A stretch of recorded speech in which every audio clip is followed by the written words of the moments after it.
that Islam could establish a community. Islam could become a civilization. For 3 more years, the Quraysh army would try and destroy the Muslim community. They would win some battles, but always Muhammad and his followers struggled and survived as their numbers continued to grow. As the Meccan army struggled home after a final unsuccessful battle, their leader was at last forced to admit, "Every man of sense now knows Muhammad has not lied." Medina and the Muslim community were finally safe from attack. The Prophet was now poised for the final step in the pursuit of his destiny.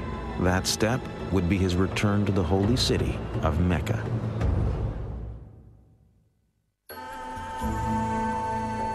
Muhammad's life in Medina was austere but comfortable.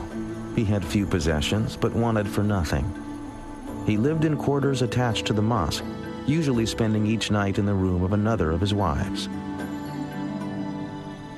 Muhammad's wives were a diverse group. One was a Jew, another a Bedouin.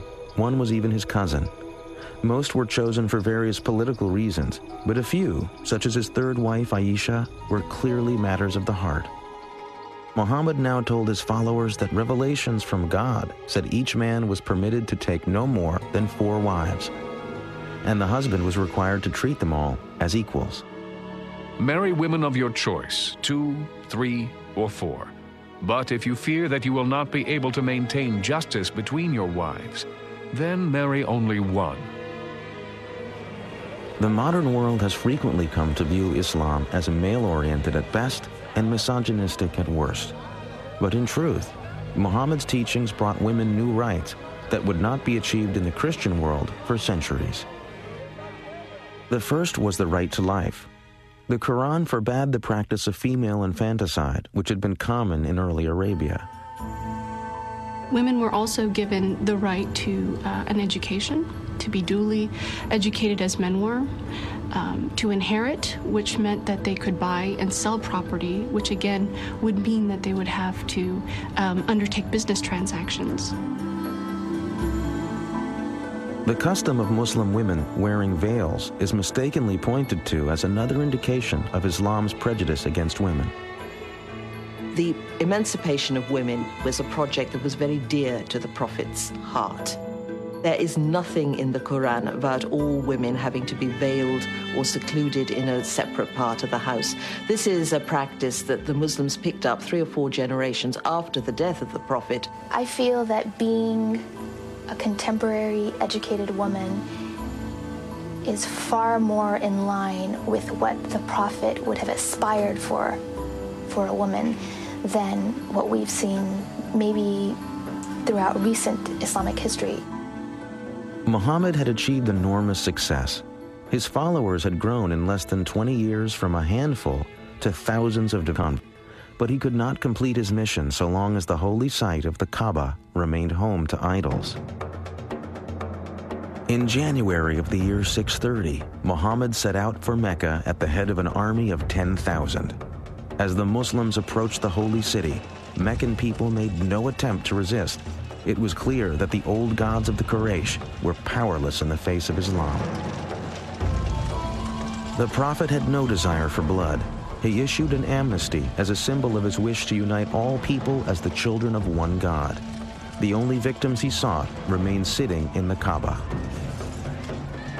The Prophet entered the holy structure and proceeded to lead the destruction of all 365 idols as he recited the verse, "The truth has arrived and vanquished falsehood." Muhammad had validated his vision and proclaimed to the world the force and vitality of Islam. By the time of his death, June 632, the Prophet had brought peace to Arabia. He had transformed a religion of many gods into a powerful monotheism based on a moral and ethical guide for daily living. But Muhammad's death was actually the birth of the great age of Islam. Within 100 years, the words of the Prophet spread from Arabia to the world. As Arab culture mixed with Greek and Byzantine learning, an era of Islamic enlightenment brought enormous advances in mathematics, astronomy, medicine, literature, and architecture. Who would have thought today, let alone then, that a man who is described as born an orphan into a divided Arabian society, illiterate, a caravan manager, would create a religious tradition that within 100 years of his death, its physical presence would spill out of Arabia, go all the way to North Africa and all the way over to India. And he always warned his followers not to make him into a Jesus, not ever to say that he was divine. He was just an ordinary man, he said. The fact that he led what we might call a normal life, I think, makes him very appealing to many Muslims, to most Muslims perhaps. That he married, that he had children. These are all things, I think, that make him very approachable as a model for people. So many centuries after it ended, Muhammad's life remains the foundation of the faith he founded. Today, it is the fastest growing religion on earth. As these worshippers respond to the ancient call for prayer, each looks to the Prophet's example to provide peace and serenity in their daily lives. The ancient Kaaba remains in Mecca, and millions of pilgrims arrive each year to retrace the footsteps of the Prophet. The site of Muhammad's ascension on his winged creature to meet God is today the Mosque of the Dome of the Rock in Jerusalem. Muhammad's gateway to heaven has tragically become the focus of enmity and hatred between two peoples who trace their ancestry to the same beginnings. Some Muslims who partake of violence use the words of a compassionate man to legitimize their acts of cruelty and hatred. They cite verses of the Quran as inspiration for their monstrous ambitions. Since September the 11th, we've heard Osama bin Laden reciting some really blood-curdling verses from the Quran.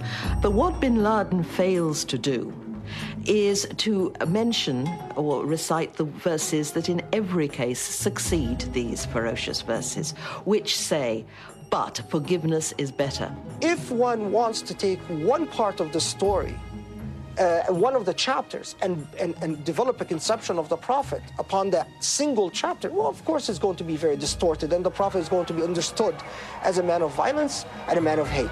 When people commit violence and injustice in the name of Islam, they are committing violence and injustice against Muhammad and God.